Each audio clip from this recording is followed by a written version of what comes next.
karena untuk proyek-proyek yang besar itu pasti melibatkan oknum-oknum pejabat, dan itu pasti ada aliran-aliran uang. Dan kami sudah sebut nama itu. Salah satunya adalah mantan Bupati Tangerang yang kami yakini kita duga terlibat dalam praktek-praktek kotor itu.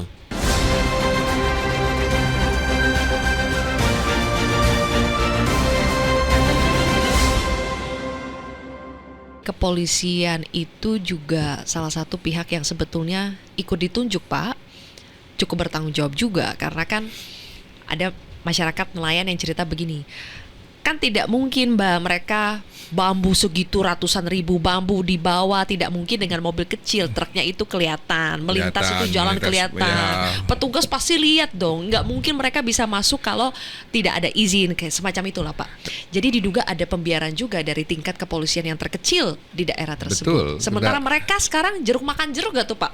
Harus betul. Mereka juga yang mengusut ini. Betul, bahkan dari keterangan masyarakat juga yang waktu diskusi dengan saya ini mengatakan bahwa itu dikawal juga gitu ya, ada backingnya gitu ya. Tetapi kan itu saya menganggapnya masih dalam bahasa rumor lah, artinya keterangan masyarakat yang perlu diuji, dan bagi saya, bagi Ombudsman hal seperti itu akan diminorkan dan kami akan pegang teguh tupoksinya mereka. Nah, karena Ombudsman tugasnya pengawasan penyelenggaraan pelayanan publik, salah satunya adalah pengawasan terhadap penyelenggaraan tupoksi mereka. Jadi yang Ombudsman tutup, ya jalankan tupoksi mereka sebagai penegak hukum dalam mengusut kasus ini. Gitu. Dan lagi-lagi Pak, biasanya kalau sudah bergantung, sudah objek, kita bicara soal korporasi besar, kita tahulah ada istilah hukum itu kan tajamnya ke bawah, Pak. Tajam ke bawah, tumpul ke atas. Ya. Ini kan atas banget ini yang mau disasar begitu kan, yang banyak diduga berperan. Jadi ya kita menantikan ya apakah aparat penegak hukum kita bisa menunjukkan taringnya kali ini, dan bukan hanya kepolisian tapi juga KPK. Dari Bang Gufron juga akan melapor ke KPK? Rencananya kalau tidak ada halangan besok hari Jumat ya? Ya, bersama beberapa mantan pimpinan KPK. Oke, apa yang mau dilaporkan? Melaporkan aguan. Langsung, nama satu orang? Dan tentu oknum-oknum pejabat pemerintah, karena ini kan undang-undang tentang tindak pidana korupsi. Ada suap, ada praktek-praktek gratifikasi, penyalahgunaan jabatan dan wewenang ya terkait dengan proyek yang terjadi di Tangerang. Ke KPK karena tidak mungkin ini terjadi tanpa adanya suap, begitu menurut Bang Gufron? Betul, iya pasti. Karena untuk proyek-proyek yang besar itu pasti melibatkan oknum-oknum pejabat, dan itu pasti ada aliran-aliran uang.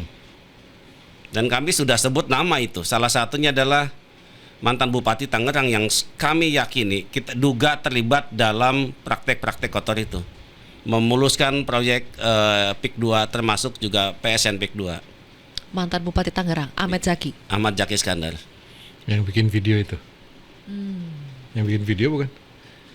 Iya, yang di podcastnya Novel Baswedan kemarin saya udah ungkapkan itu semua. Karena pada saat awal-awal dulu tahun 2014-2015 itu sebetulnya sudah ada prakondisi untuk penggusuran lahan untuk PIK 2. Tapi namanya bukan Pantai Indah Kapuk ya, Pantai Indah Kosambi. Makanya Jaki dulu pernah diperiksa KPK, ditanya apakah ada hubungan PIK 1 dan PIK 2. Jaki jawab tidak ada hubungannya, karena ini adalah Pantai Indah Kosambi. Dan sekarang terungkap bahwa PIK 2 bagian dari PIK 1. Dan namanya bukan Kosambi ya? Bukan, ganti.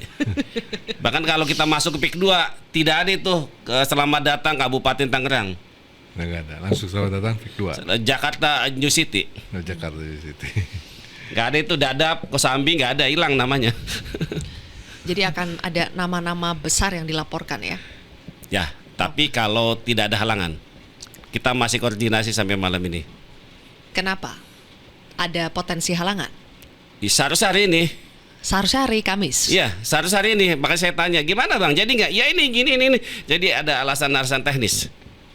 Tapi mudah-mudahan alasan teknis, bukan non-teknis ya. Bukan karena angin laut jadi masuk angin ya? Iya.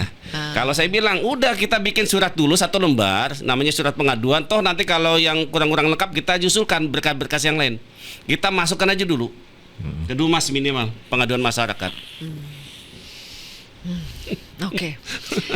Ini sepertinya akan panjang episodenya, tapi betul kata Pak Eka, semangat untuk menuntaskannya harus dijaga ya. Jangan hanya biasanya ini kan sangat bergantung pada viralnya ini berapa lama. Iya, itu. Medianya mengawalnya berapa lama. Betul. Gitu kan. Jadi memang harus endurance-nya harus tinggi, harus betul-betul sampai dibongkar aktor intelektualnya. Dan terakhir nih Pak Eka dan juga Bang Gufron, ini bisa jadi momentum untuk bersih-bersih kalau ada keinginan, Pak. Jangan hanya karena ada kasus untuk menutupi yang lain-lain makanya bersih-bersih gitu kan. Ombudsman bagaimana mengawal lembaga-lembaga ini sebelum terjadi bahkan pencegahannya untuk jangan sampai yang model seperti ini, modus-modus praktik-praktik bersama dengan pengusaha akhirnya keluar perizinannya itu terjadi di lembaga-lembaga lainnya, Pak.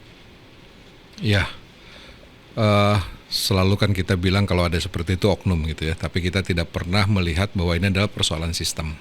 Makanya Ombudsman ketika melakukan investigasi, karena Ombudsman itu adalah lembaga pengawas penyelenggaraan pelayanan publik ya, bukan pengawas pelayanan publik tapi penyelenggaraan pelayanan publik. Di situ ada kata penyelenggaraan berarti tata kelola, ya, ada tata kelola berarti sistem. Otomatis nanti tindakan-tindakan korektif yang kami sampaikan itu adalah perbaikan sistem.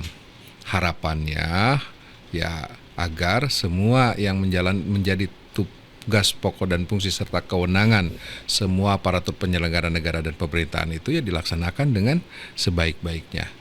Dan kalau misalnya kong kali kong seperti ini masih lumrah terjadi, ya maka ini PR berat bagi penegakan hukum gitu kan. Iya. Ya, karena sebagus-bagusnya sistem, Pak, tergantung orang yang mengendalikan sistem itu, Pak.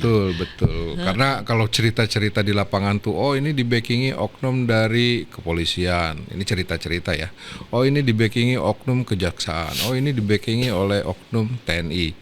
Nah, masyarakat kan akhirnya hal-hal seperti itu kan menjadi tidak baik juga bagi institusinya. Dan ya Ombudsman harus sekali lagi harus percaya bahwa penegakan hukum dapat ditegakkan, bahwa keadilan itu dapat diperoleh. Harus percaya, karena kalau tidak seperti itu, ya kita mau berlandasan kepada apa gitu kan? Karena kan tindakan korektif kita ini harus dengan dasar asumsinya keadilan bisa ditegakkan. Oleh karena itu kita sampaikan ini perbaikan sistemnya. Penegakan hukum bisa dijalankan, artinya kita sampaikan nih ada potensi pelanggaran pidana, silahkan diusut. Nah kalau misalnya nanti diusutnya tidak tuntas, ya sudah, itu kita serahkan pada instansi-instansi yang memang berwenang terkait itu. Ombudsman hanya akan membatasi diri sebagai ya tupoksinya di situ. Ya. Memang banyak masyarakat mengatakan, oh kalau kayak gitu Ombudsman buat apa tidak memiliki kemampuan untuk melakukan eksekusi? Ya sudah, rubah saja undang-undangnya kan begitu. Nah undang-undangnya kan saat itu begitu. Ya sudah, akhirnya kami main di situlah. Gitu Iya, ranahnya masih sebatas outputnya pun rekomendasi, Pak ya. Tindakan korektif, baru nanti kalau tidak dijalankan muncul rekomendasi. Oke. Gitu. Nah rekomendasi itu artinya apa? Seluruh pimpinan Ombudsman akan menentukan itu, dan rekomendasi itu disampaikan siapa ke atasan, ya paling nanti ke presiden. Nah presiden apakah melaksanakan atau tidak, ya sudah. Kalaupun tidak dilaksanakan berarti ya di situ pelayanan publiknya buruk. Udah selesai. Oke. Gitu. Bang Gufron juga terakhir, Bang Gufron meskipun belum sepenuhnya optimis ya kalau ini betul-betul bisa dibongkar sampai ke aktor utamanya, tapi kalau dari hawa-hawa lautnya, angin lautnya, Bang Gufron, apakah kali ini bisa lebih berbeda ceritanya dibandingkan yang sebelum-sebelumnya?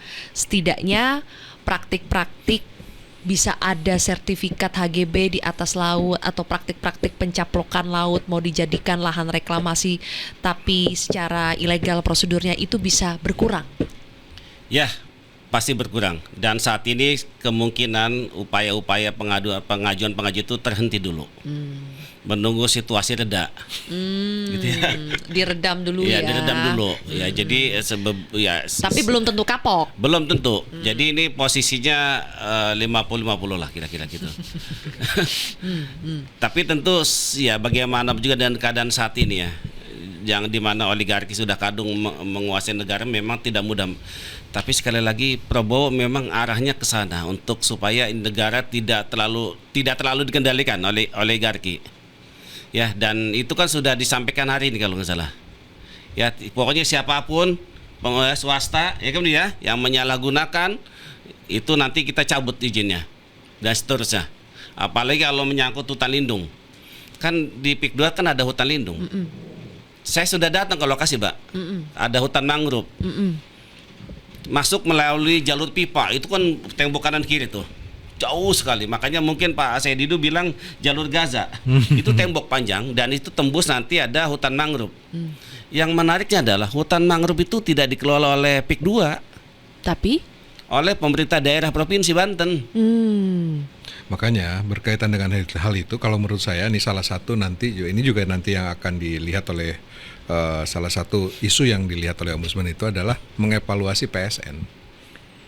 Gitu. PSN ini sudah tepat nggak sih gitu kan? Karena kan ini yang jadi sumber masalahnya itu kan, gara-gara ada PSN ini, gitu kan, kedok di sana. Nah, meskipun misalnya pemerintah sudah menjelaskan, oh ini PSN tuh di sini, tapi persoalannya sosialisasinya bagaimana? Gitu, karena masyarakat tidak tahu. Begitu ini PSN ya sudah. Oh ya mungkin begitu gitu kan. Nah ini yang harus dievaluasi. Kenapa Pak? Seolah-olah kalau ada label ini proyek PSN seperti mendapatkan privilege, keistimewaan-keistimewaan. Ya, pastinya tidak begitu. Tersentuh hukum gitu dalam tanda kutip Pak? Karena negara kan kalau benar-benar, tapi kan juga PSN di situ kan baru ditetapkan akhir 2024 kemarin dan itu baru pengusulan gitu, baru pengusulan. Nah, saya nggak tahu nih yang di PIK 2 itu kalau yang di daerah Kronjo itu yang jelas Kementerian Perekonomian itu kemarin ada waktu kunjungan bersama dan itu mereka juga menyampaikan pendapat itu memastikan itu bukan PSN dan baru pengusulan, jadi titik-titiknya pun juga kalau katakan itu hutan hutan misalnya hutan bakau, maka kan itu harus dilepaskan dulu, baru nanti proses pembangunan gitu kan. Nah itu yang perlu dilihat. Jadi ini juga sarana bukan hanya sekedar bersih-bersih di kantor pertanahan, ini juga sebagai bagian untuk mengevaluasi PSN. Oke. Gitu. Secara keseluruhan ya. Sekalian Pak ya. Sekalian langsung. Dan tadi yang soal hutan mangrove yang dikelola oleh Pemda itu, Bang Gufron melihat itu potensi masalah juga itu. Potensi masalah. Di mana karena masalahnya? PSN ini kan sebagian besar kan hutan lindung. Ya. Yang dipertanyakan mana hutan lindung yang dikelola oleh PIK 2. Ada sungai, Mbak. Sungai Tahang. Nanti kalau mau lihat itu sungai bagus banget. Tapi nelayan siapapun nggak boleh lewat sungai itu. Khusus untuk penghuni yang tinggal di permukiman elit. Bayangin loh, sungai akses publik punya negara, tapi dibuat semacam batas, kita nggak boleh masuk. Bayangin, itu sungai loh itu. Bukan sungai buatan. Bukan, sungai alami bagus itu dulu perahu bisa lewat Pak, perahu-perahu kecil. Nah yang seperti begini-begini nih yang harus. Saya kan udah lihat saya wawancara sama yang ada warung situ. Dulu pernah ada nekat nelayan ditangkap dibawa ke PIK 2. Kalau mau keluar nebus sekian juta. Oke. Banyak ini. Apa mau saya buka semua di sini? Kan nggak mungkin. Makanya saya sudah ya mudah-mudahan ya ini bagian ikhtiar kita untuk membuka betapa bobroknya negara dikelola amburadul oleh Presiden Jokowi yang lalu.